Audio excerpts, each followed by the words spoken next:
the divine embrace. What if sex could summon the rain?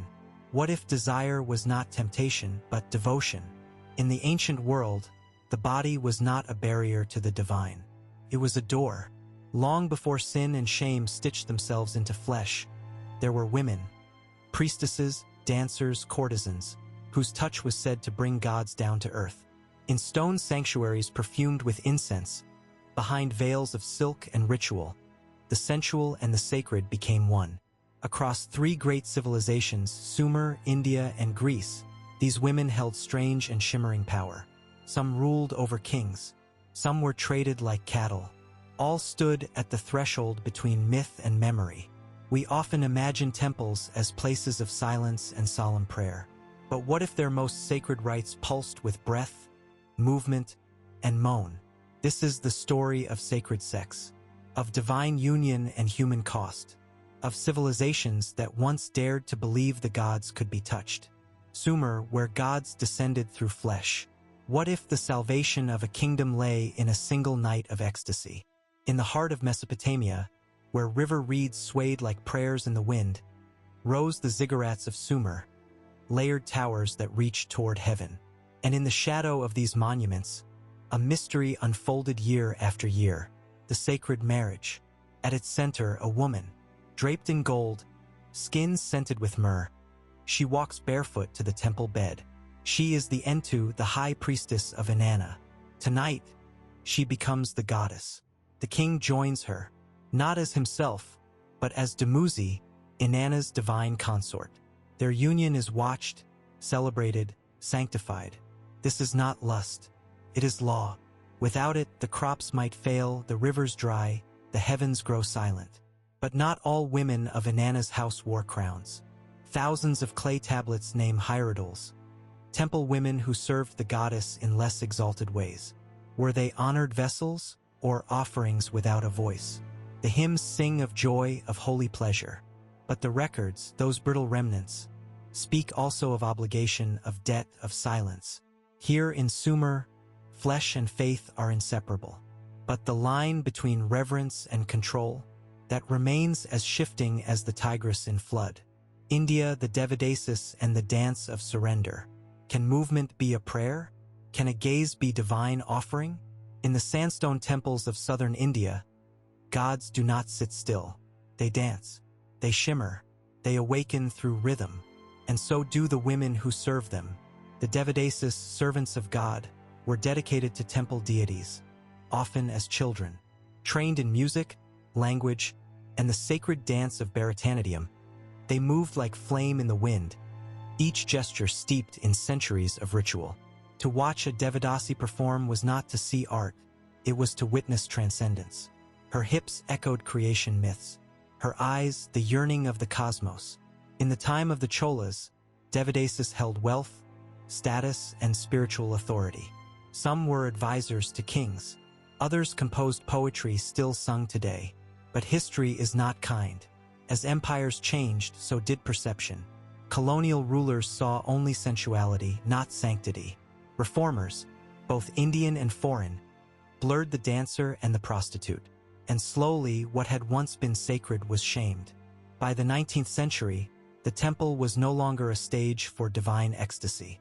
It became a place of decline, of exploitation, of silence. And yet, in the rhythm of old anklets, in the worn carvings of temple walls, her story endures. A story of beauty, burden, and a body once seen as the abode of gods. Greece, Aphrodite's shadows, and the courtesans of Corinth. What happens when desire itself wears a crown? In ancient Greece, atop the steep Acrocorinth, a temple gleamed in the sun. A shrine to Aphrodite, goddess of love, beauty, and longing. Travelers spoke of its priestesses, the Hierodules, said to number in the hundreds or even thousands. They served not just the goddess, but the city. Sailors offered coins. Pilgrims brought prayers. And in the embrace of a temple woman, they believed the divine touched flesh. But Greece, unlike Sumer or India, walked a more fractured line. Here, the sensual was both praised and feared. The Hittite courtesans could be educated, independent, powerful. They debated with philosophers. They hosted symposia. They shaped the men who shaped history, yet they could not marry, could not inherit, could not belong. Aphrodite's rites, once performed in song and skin, became the stuff of scandal and satire. Her priestesses became cautionary tales. And slowly, the goddess of love was stripped of her altar. Still, the courtesan remains, etched in marble, whispered in poetry. She walks the liminal space between desire and devotion, a shadow at the edge of the flame. Power and paradox, the priestess as icon and pawn. How can a woman be worshipped and yet owned? Across Sumer, India, and Greece, sacred sex gave women a power both revered and feared. Some ruled over temples, lands, and kings. Others were sold young, their lives determined by male decisions cloaked in divine purpose. To be the body of the goddess was no small thing. Could mean gold, music, authority, but also chains, silence, disappearance. In Babylon, tablets praise a priestess who owned vineyards and wrote hymns. Just pages away, another record lists a child given to the temple as payment for her father's debt. Power and exploitation were twin threads, braided tightly, inseparably. The sacred prostitute was never just a servant of gods. She was a mirror reflecting society's hunger, hypocrisy, and hierarchy. And in every civilization, that mirror eventually cracked. Blood, birth, and the body as portal. Is the womb a curse or a key? In the ancient world, the female body held mysteries men could not replicate.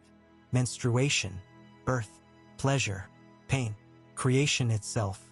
And so it became sacred and feared.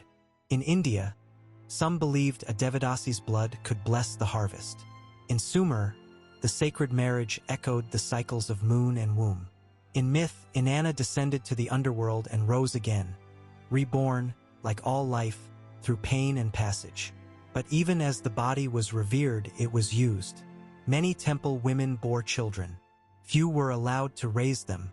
Their fertility, once honored, became a tool, a transaction, cost paid in silence. Yet the body remembers, and across time it leaves traces. In stone, in song, in blood. The fall, when sacred became sin. What happens when the gods stop listening? Time moved forward, but the temples did not. In Mesopotamia, the rise of male-dominated priesthoods eclipsed the old rites. The sacred marriage vanished into ash. In India, British colonizers outlawed temple dedication, seeing only indecency where once there had been devotion. In Greece, Christian bishops shattered Aphrodite's altars, preaching virginity and shame. Where once women had stood as symbols of cosmic order, they now became targets of moral panic. The goddess fell, the body was condemned, and the priestess, once sacred, was renamed harlot, fallen woman, forgotten. But ruins remember. The gods may be silent, but their temples still echo. Echoes the long shadow of forgotten priestesses. Can you still hear her footsteps on the temple floor? In modern India, a few Devadasis remain, elderly, invisible, trapped between reverence and rejection. In Iraq, looters unearth votive figurines, priestesses with wide eyes, frozen in eternal devotion. In Corinth, tourists pose for photographs where Aphrodite's altar once stood. They do not know the stories buried beneath their feet. But the question remains, one we have yet to answer. Can sensuality be sacred? In a world still torn between spirit and flesh, between worship and control, the women who once bridged that divide are more than a footnote. They are a challenge, a whisper from the past, daring us to look again. Between flesh and flame, she stands in the half-light, one hand lifted in blessing, the other resting softly at her side. Her body is unashamed, her gaze eternal. She is not myth, she is memory. In Sumer, India, and Greece, sacred sex was not a contradiction. It was a communion. The temple prostitute, the Devadasi, the Hierodule, these were not simply women of the night. They were daughters of the dawn, flame carriers, flesh as offering. We turned away not just from them, but from what they represented. That the body can be divine, that pleasure can be prayer, that woman can be both giver and guide. But their echoes remain. In broken idols, in old songs, in the trembling silence of forgotten sanctuaries. Perhaps it is not they who must be reclaimed, but the question they leave behind. What if we once knew how to touch the sacred with our hands?